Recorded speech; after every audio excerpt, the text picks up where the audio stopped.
You're right, everyone. So I wanted to do a video on GTA Online, specifically why it can seemingly never die.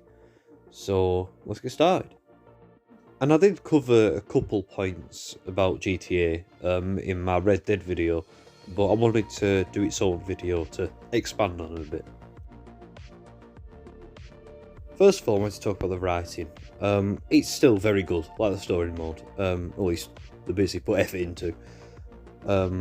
But it is enjoyable for the most part. You'll also see a lot of recognisable characters, like from the story mode, which are also well written.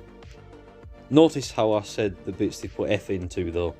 I'll talk about it more in a minute, but just know that the bits they have actually put a lot of care and effort into are few and far between.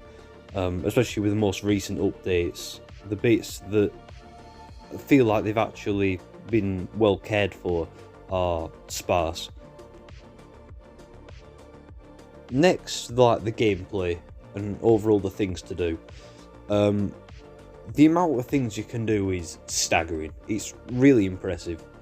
It can be a bit daunting at the start when you're a new player, but it's such a good thing to see when there's this much to do. It essentially guarantees you'll find something that you enjoy, be it races or heists or businesses or whatever. This is really great, and one of the main positives for GTA Online, the variety of things to do. However, if you're looking for things to do that are worthwhile, that cuts down your options pretty significantly. With how expensive everything is in the game, especially now, it's quite tricky to find something that is actually worth your time put into it. Not only this, but a lot of the missions are actually quite similar, and it can easily get repetitive if you're trying to do a few of them.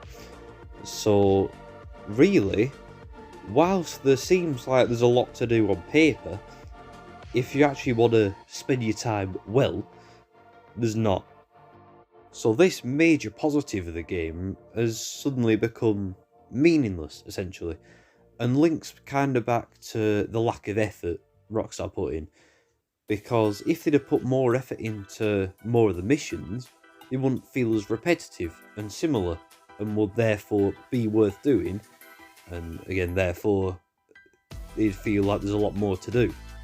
But I suppose that also depends on the individual and how much fun they get from each activity there is. Some people have more fun racing than others, for example. Next up, the actual player base itself, and Christ, this is quite a turn off for a lot of people. The GTA player base is infamous for being one of the most toxic there is.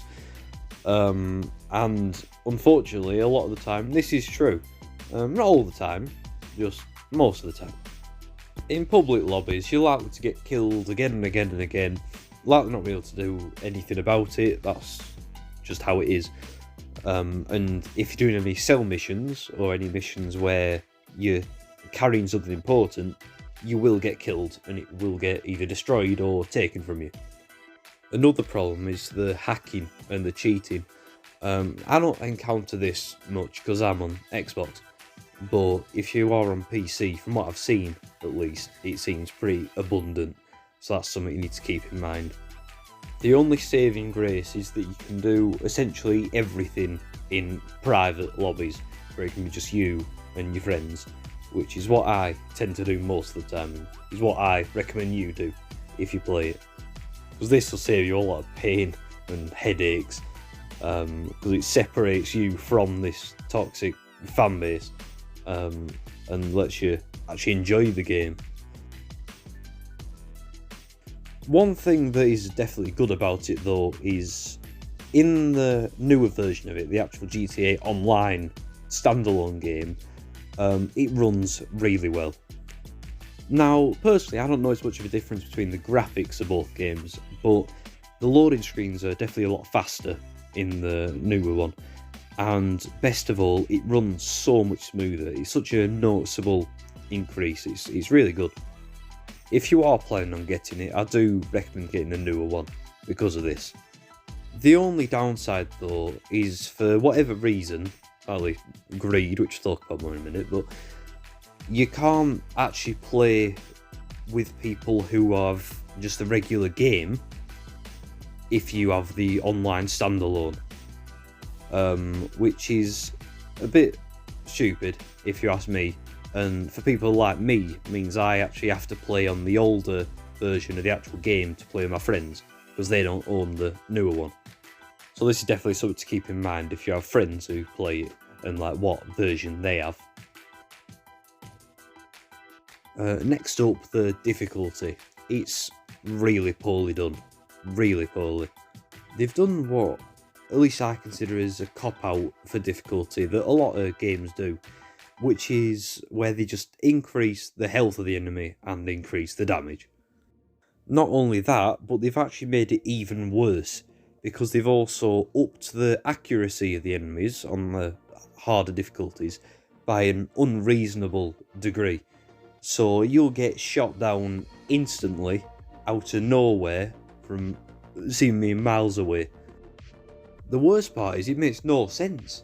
It's not like the odd enemy that's really strong, it's every single one. And half the time, they just have pistols. So you'll have this random gang member with a pistol who has the same accuracy and damage as a special forces sniper. Like, it just don't make any sense.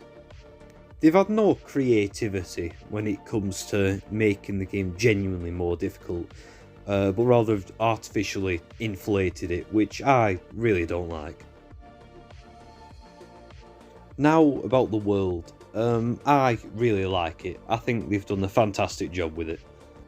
It's really immersive and it feels really packed with things to do, which I think is especially impressive considering at the time of recording the game is 11 years old. It's a really quite old game, but they've still managed to make the world feel so lived in and busy. I think that's really well done. However, I will say I do wish they'd have put more effort into the top half of the map. It's clear everything is localised in the city, so anything above the city has really not been given much to work with. But now the big issue, which I think is potentially the cause for a lot of these smaller issues, money. Because of course it's money. They want to sell shark cards, don't they? That's everything in their eyes. They've earned billions off shark cards and likely intend to still keep making a lot. This hurts the game though so much. They want you to buy shark cards at all times. That's why your payouts are so bad. That's why everything's so expensive. That's why the difficulty's so skewed against you. They need to sell shark cards. Anytime you have a minor inconvenience in the game, they want you to buy a shark card. It's a real big shame though, because it's clear that some parts of the game have had a lot of effort put into them and have been made for fun, like they should have been. But a lot of them, especially like the bits that have been added recently, are clearly just made for the sake of not letting the game die, just to sell more shark cards. The game could have been so good, and don't get me wrong, I don't think the game's necessarily bad, I still think it's really quite enjoyable, but it could have been so much better, it could have been incredible if they had put as much effort into the actual game, as much care into it, as they care about selling shark cards and earning money.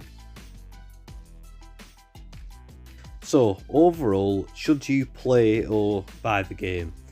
A very similar case to the Red Dead one, actually. It depends what type of player you are. If you like grinding a lot, then you'll probably enjoy it. Otherwise, probably not so much. Similarly, if you have friends to play with, you're more likely to enjoy it. But if you're on your own, you still can, but likely not as much as if you're in a group. As for the title, why I think that it can seemingly never die is because Rockstar won't let it die. It's like I say, it's earned them billions up until this point, and they want to keep milking it for everything it's got as long as they possibly can. All the care and passion for the game that were shown in the earlier updates that actually added a lot of meaningful stuff has withered away now. And now the best thing you get is like epoxy art or something.